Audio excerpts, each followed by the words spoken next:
पाठ 17 निबंध लेखन ऐसे राइटिंग। निबंध लिखना एक कला है। निबंध का अर्थ है अच्छी तरह से बंधा हुआ अर्थात सुव्यवस्थित। किसी विषय पर क्रमबद्ध तरीके से अपने विचार प्रकट करना ही निबंध कहलाता है। अच्छा निबंध कैसे लिखें, आइए जानें। विषय के अनुरूप उपयुक्त शब्दों का प्रयोग करना चाहिए। विषय के बिंदुओं को क्रम से अनुच्छेद बनाकर लिखें। निबंध के वाक्य छोटे तथा भाषा सरल, स्पष्ट, प्रभावपूर्ण और प्रभावशाली होनी चाहिए। निबंध के विषय के अनुसार कविता, सूक्तियों, मुहावरों का प्रयोग करें। यहाँ कुछ निबंध दिए जा रहे हैं। इन्हें पढ़िए, समझिए तथा स्वयं भी निबंध लिखने का अभ्यास करें। गणतंत्र दिवस। गणतंत्र दिवस भारत का प्रमुख राष्ट्रीय त्योहार है। यह प्रतिवर्ष 26 जनवरी को मनाया जाता है। भारत का संविधान 26 जनवरी 1950 को लागू हुआ था। इसी दिन से भारत प्रभुता संपन्न गणराज्य बना। इसी कारण इसे गणतंत्र दिवस कहा जाता है। इस दिन सभी शैक्षिक संस्थानों एवं कार्यालयों में अवकाश रहता है। इस दिन भारत की राजधानी दिल्ली में विशेष समारोह का आयोजन होता है। राष्ट्रपति तिरंगा फहराते हैं और राष्ट्रीय ध्वज को सलामी देते हैं। शहीदों को याद किया जाता है। राजपथ पर परेड का भव्य आयोजन होता है। भारतीय सेना अपने बल का प्रदर्शन करती है। विजय चौक से जल, थल और वायु सेना की टुकड़ियां बड़ी ही शान से राष्ट्रपति को सलामी देते हुए लाल किले तक जाती है। परेड में विभिन्न प्रदेशों की अनेक झांकियां एवं सांस्कृतिक कार्यक्रम प्रस्तुत किए जाते हैं। स्कूल एवं कॉलेजों में भी अनेक सांस्कृतिक कार्यक्रमों एवं खेल कूद प्रतियोगिताओं का आयोजन होता है। विद्यालयों तथा देश में होने वाली सभाओं में देश की एकता, अखंडता व स्वतंत्रता को बनाए रखने के लिए प्रतिज्ञा की जाती है। धर्मनिरपेक्ष भारत में अनेक धर्मों के लोग रहते हैं। सभी को अपने अपने धर्मों के साथ राष्ट्रीय धर्म अपनाते हुए गणतंत्र दिवस धूमधाम से मनाना चाहिए। स्वच्छता। स्वच्छता से अभिप्राय है साफ सफाई। हमारे अच्छे और स्वस्थ जीवन के लिए स्वच्छता बहुत जरूरी है।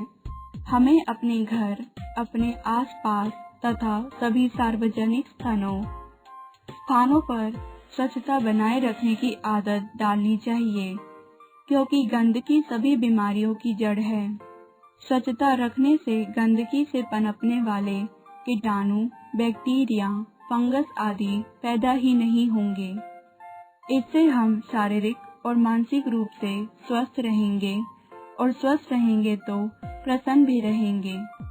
हम अधिकतर अपने घरों को तो स्वच्छ रखते हैं, परंतु अपने आसपास या खाली जगहों पर गंदगी फैला देते हैं। कुछ लोग स्वच्छता के प्रति जागरूक नहीं हैं। इसके कारण कई बार हमें गंदगी, बीमारी और शर्मिंदगी का सामना करना पड़ता है। पूरे भारत में स्वच्छता का प्रचार करने के लिए भारत सरकार द्वारा कई कार्यक्रम तथा कानून बनाए गए हैं।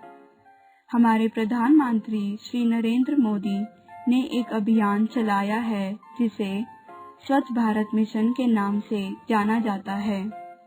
भारतीय जनता पर इसका प्रभाव भी देखने को मिल रहा है।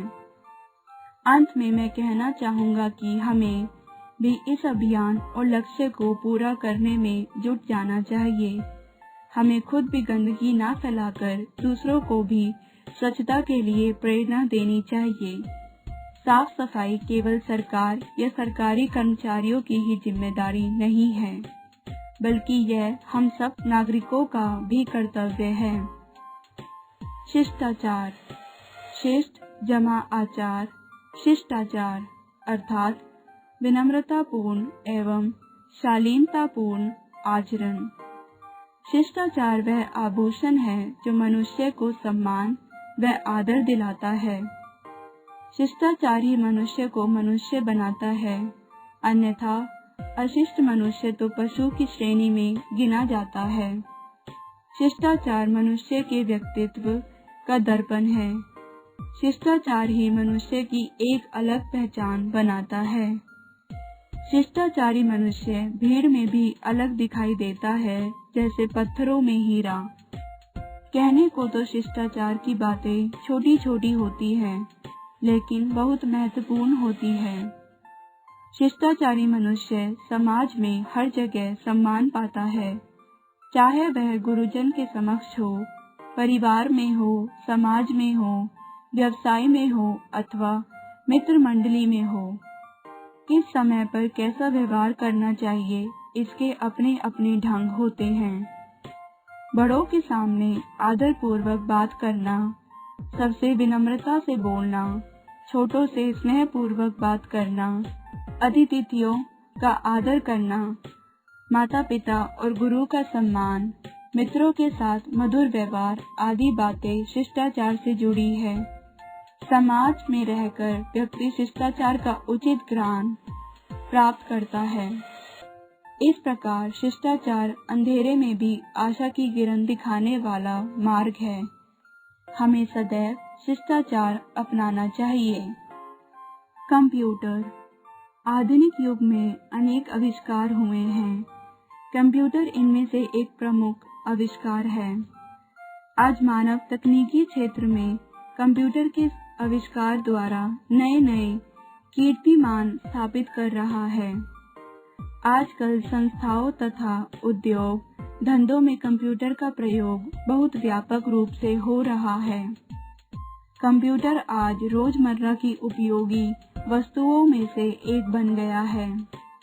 चाहे वह मोबाइल रिचार्ज करवाना हो या फिर बिजली का बिल भरना, कंप्यूटर द्वारा सभी काम चुटकी बजाते ही हो जाते हैं। कंप्यूटर बहुत तेजी से कार्य करता है। इसमें देश दुनिया की सभी आवश्यक जानकारियां भरी होती हैं। इन जानकारियों को कंप्यूटर याद रखता है तथा मांगे जाने पर तुरंत प्रदर्शित भी कर देता है।